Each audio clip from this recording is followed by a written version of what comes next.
When You Reach Me by Rebecca Stack. We're on part 4, you know.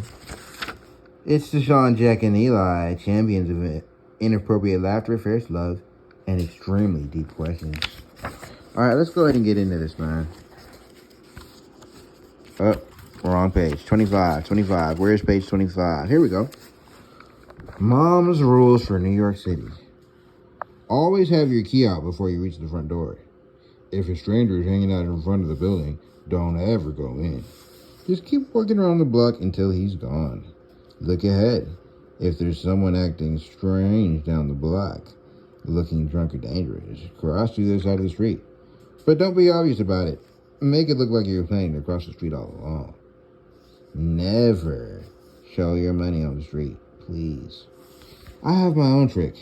If I'm afraid of someone on the street, I'll turn to him, it's always a boy, and say, "Excuse me, do you happen to know what time it is?" This is my way of saying to the person, I see you as a friend, and there's no need to hurt me or take my stuff. Also, I don't even have a watch, and I am probably not worth mugging. So far, it's worked like gangbusters, as Richard would say. And I've discovered that most people I'm afraid of are actually very friendly. Okay. Still, don't be talking to strangers. Things you wish for. Miranda, Mom calls from the kitchen. We need you to keep time. This egg timer ticking is driving me crazy. So I watch the second hand of the clock while Richard feeds Mom clues. Then Mom gives Richard clues. Then Mom gives the clues while Richard guesses.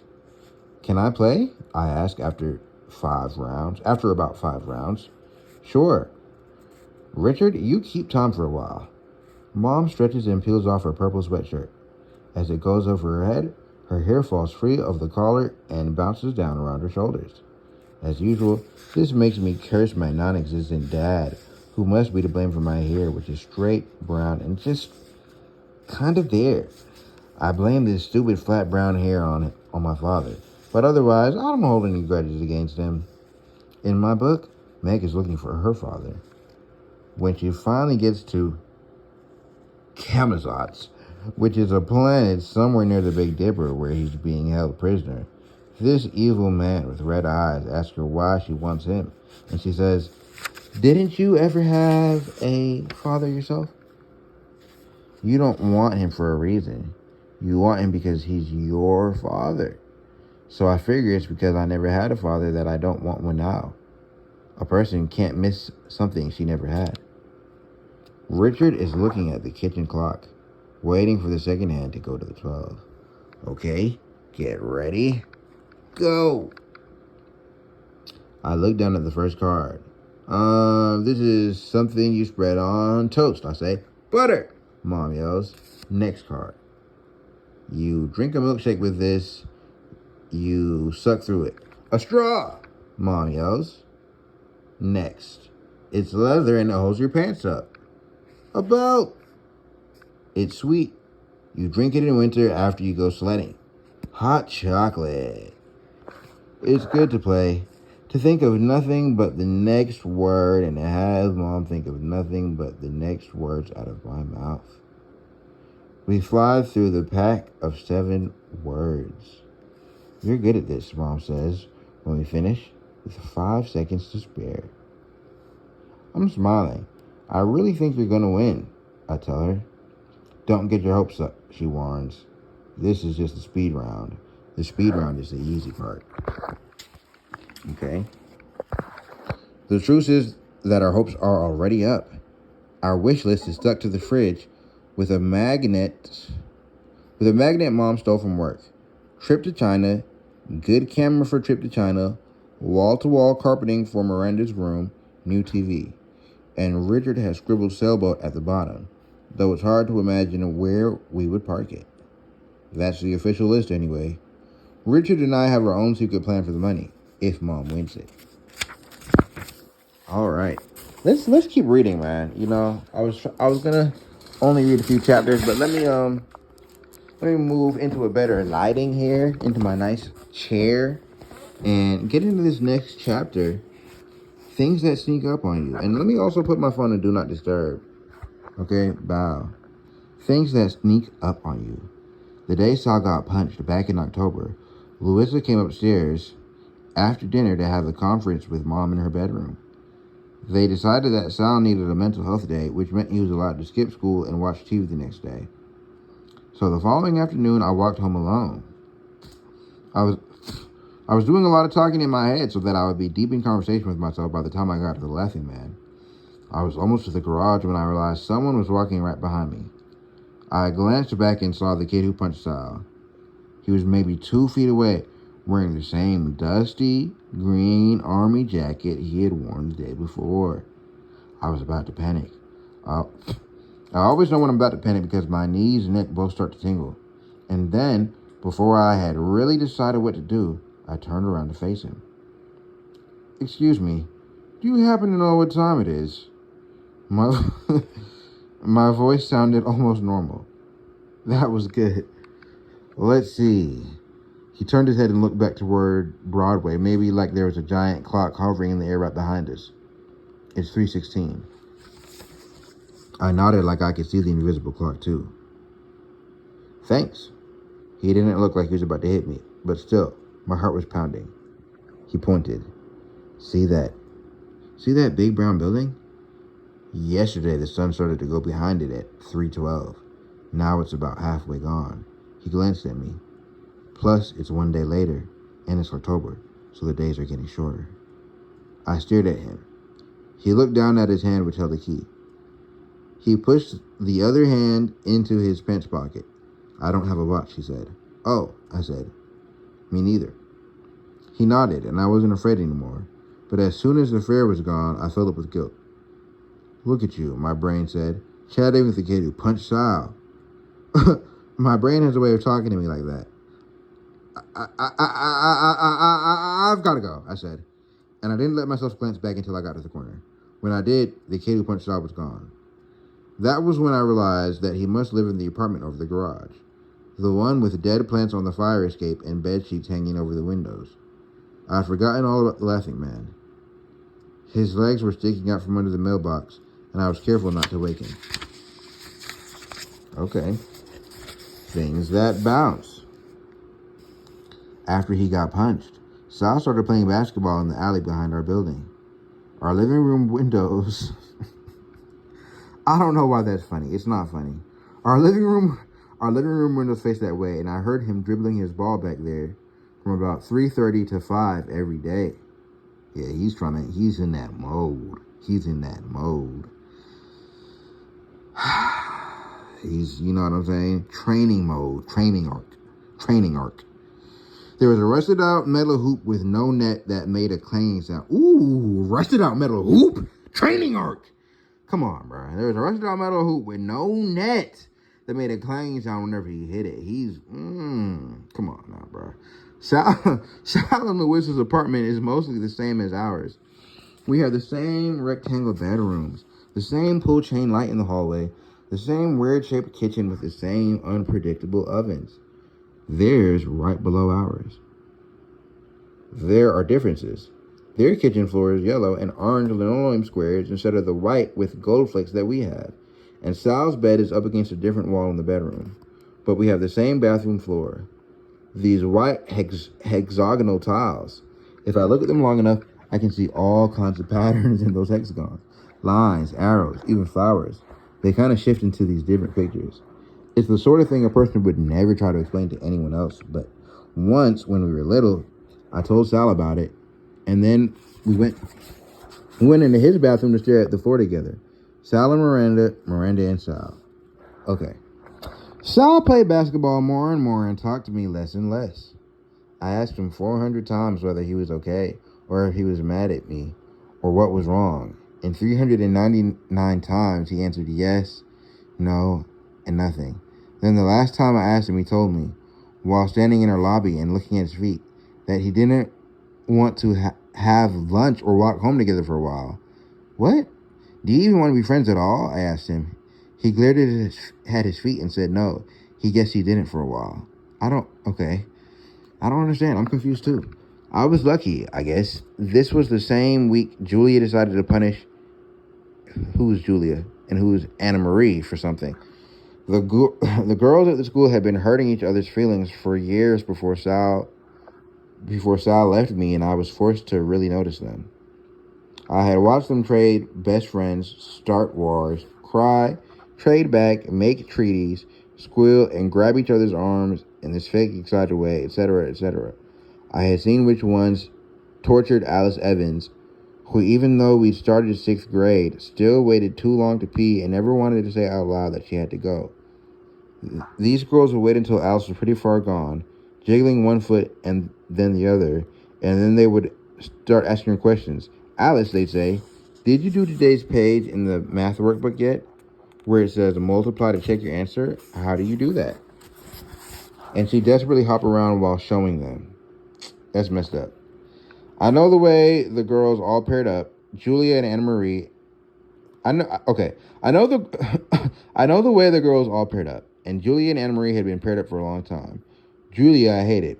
Anna Marie, I hated. I'm sorry. Anna Marie, I had never thought about much.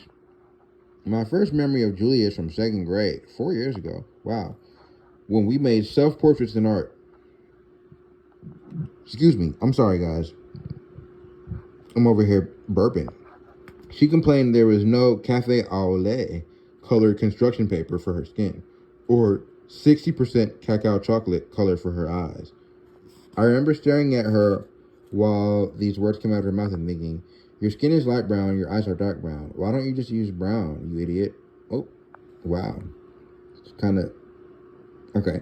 Anyway, kind of crazy, Miranda, but okay. Jay Stringer didn't complain about the paper, and neither... Who? Jay Stringer? And neither did any of the other kids using brown. We don't care about Jay, bro. My name is Julia. And neither did any of the other kids using brown. I didn't complain about the stupid hot pink color I've been given. Did my skin look hot pink to her? But I soon found out that Julia wasn't like the rest of us. She took trips all over the world with her parents. She would disappear from school and show up 2 weeks later with satin ribbons worked into her braids, or with a new green velvet scoop neck dress, or wearing 3 gold rings on one finger.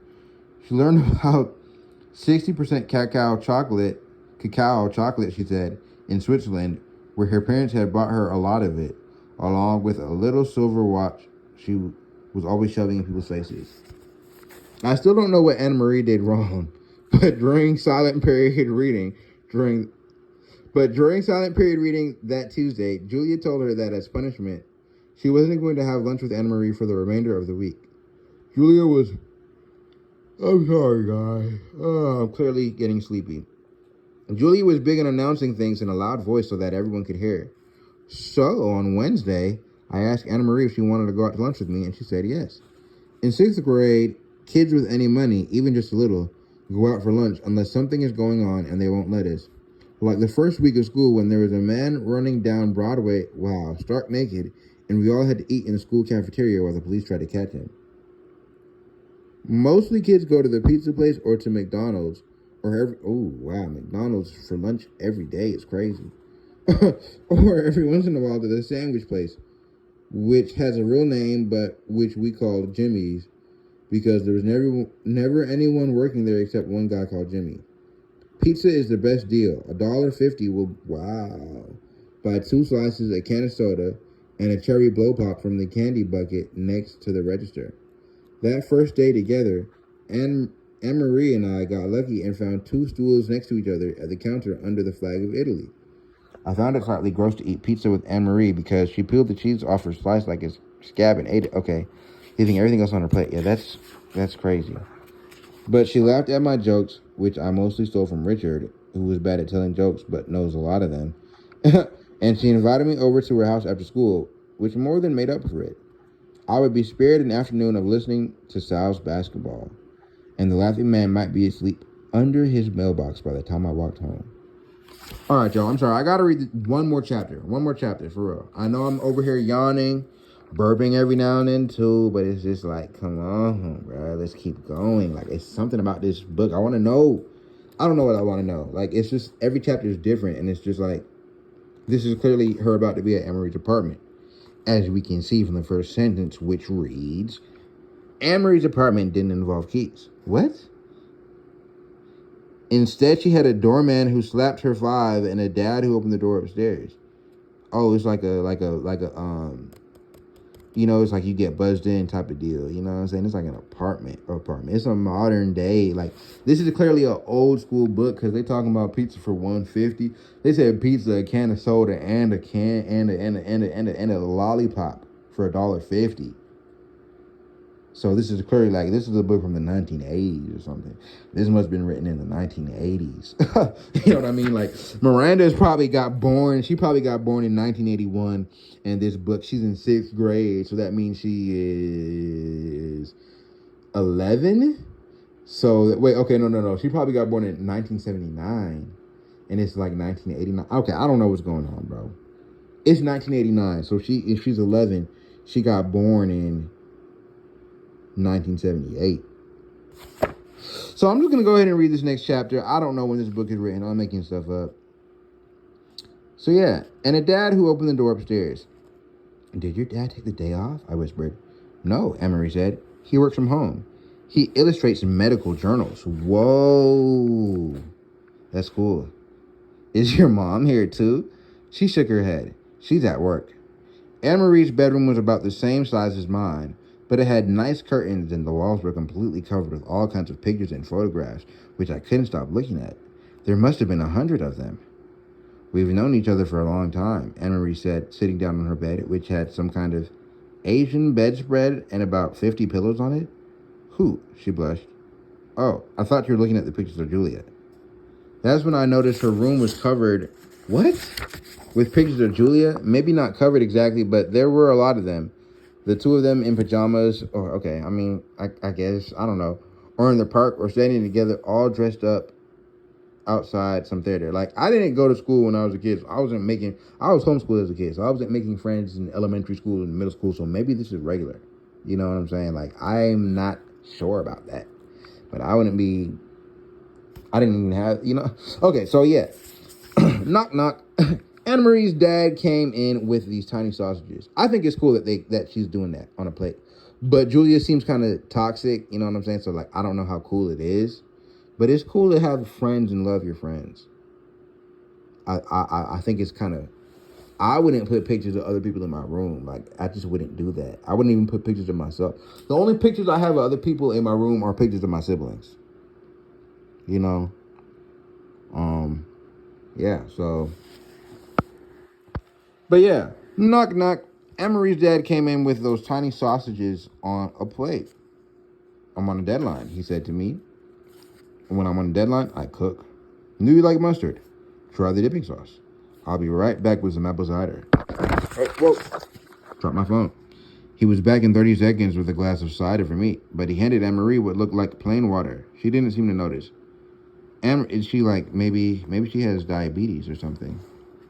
Anne-Marie's rug was spongy and soft because, they can't intake a lot of glucose because when people are diabetic, I'm not sure exactly how it works, but I think they run low on glucose in your body. It's a complicated thing. My mom, who's a nurse, explained it to me, and let me not tell you guys the wrong thing, but you can't eat a lot of sweets is the main point. Anne-Marie's rug was spongy and soft, almost like another bed, and I lay down on it. Mustard makes my lips burn, but I didn't care. It was worth it. So it was good. All right, y'all. You know what? Next chapter. Come on, man. Stop playing. No, next chapter. I'm not playing. The winner circle. Mom is getting very good at the speed round. She almost always gets 7 words in 30 seconds now. No matter who is... 7 words in 30 seconds.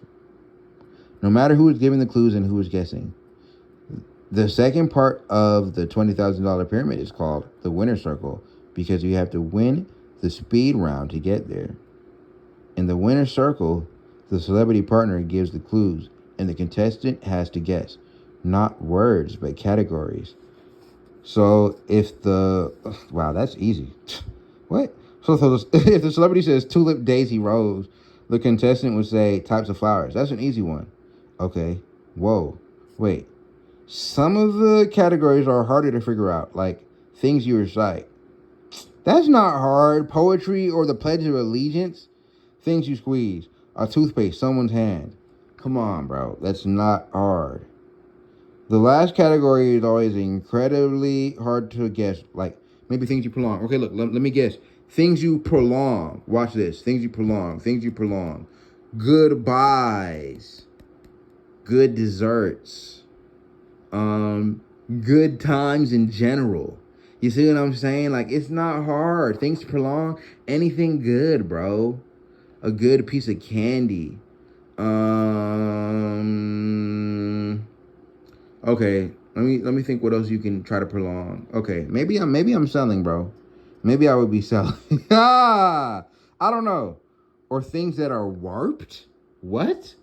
Things that are warped? Okay, I'm not gonna lie, that's crazy because warped is a word. That's a ooh. That's one of those adjectives that can be used in so many different ways. Warped?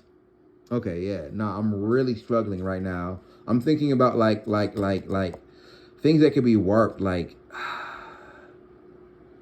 that's like a dent though. I'm trying to think of like a car, like the body panel of a car when it gets bent. That's like a dent. But warped is kind of a word you use for that too.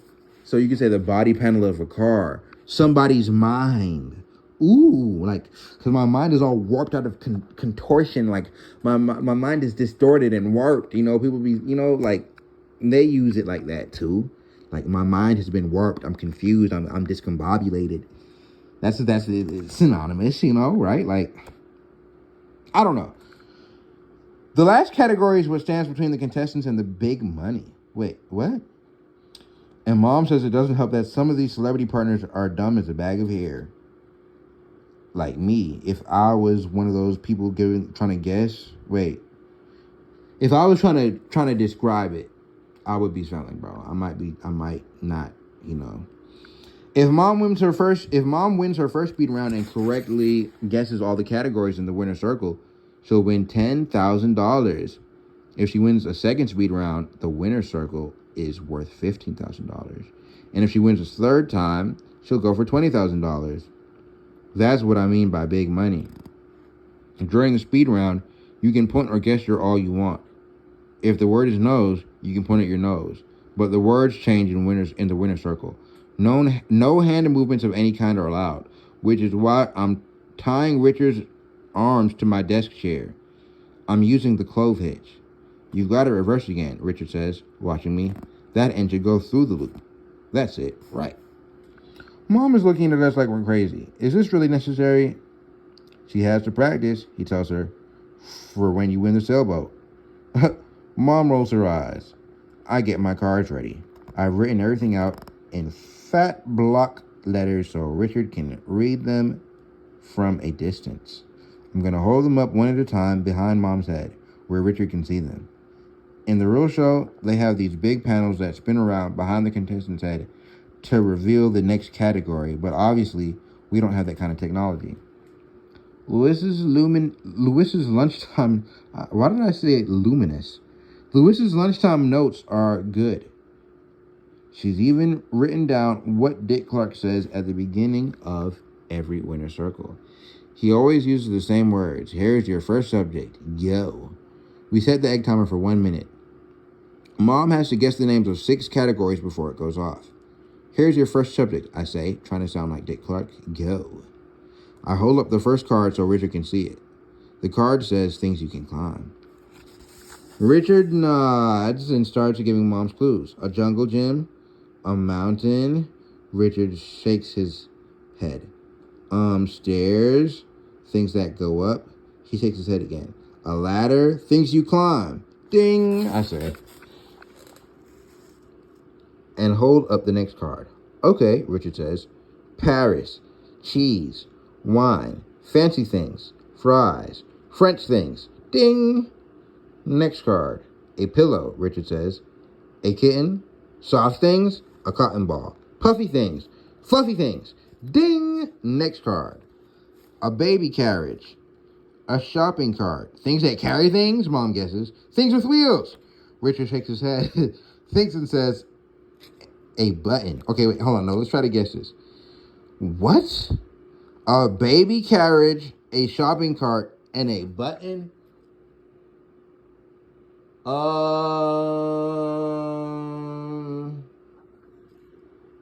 Things with 4 circles? Because you know, like a lot of buttons, they have like 4 holes in them. A baby carriage has 4 wheels. A shopping cart has 4 wheels. A button has 4 circles. Things you push. Oh, oh my goodness. See, like, yeah, nah, I'm only going to get at most 10,000. Ding, the egg timer goes off. We all look at each other. Mom has only, guessed 4 of the 6 categories. Which ones were? Oh, wait, like they had 2 more to go. It's okay, Mom says finally. We still have 2 more weeks. So you have to be able to guess all 6 to get, oh my goodness. In a minute? Oh no. You know what you have to do to beat this type of show? You have to get inside the producer's head and watch the show. You have to watch the entire, like every single episode of the show countless times and study the types of words they choose, like correlate the words connections to pop culture. Do they always choose the popular pop culture words or the less popular ones? Like, ooh, you got to get strategic and like study history, connect the history to the episodes of the history. You know what I mean? Something like that, like, because this is not regular. Things you keep secret. Y'all know I want to read this next one, but I'm truly losing my voice. So I gotta stop. 27-minute video. This is the first on the channel. Clap it up in the comments for me, please. I'll see y'all next video.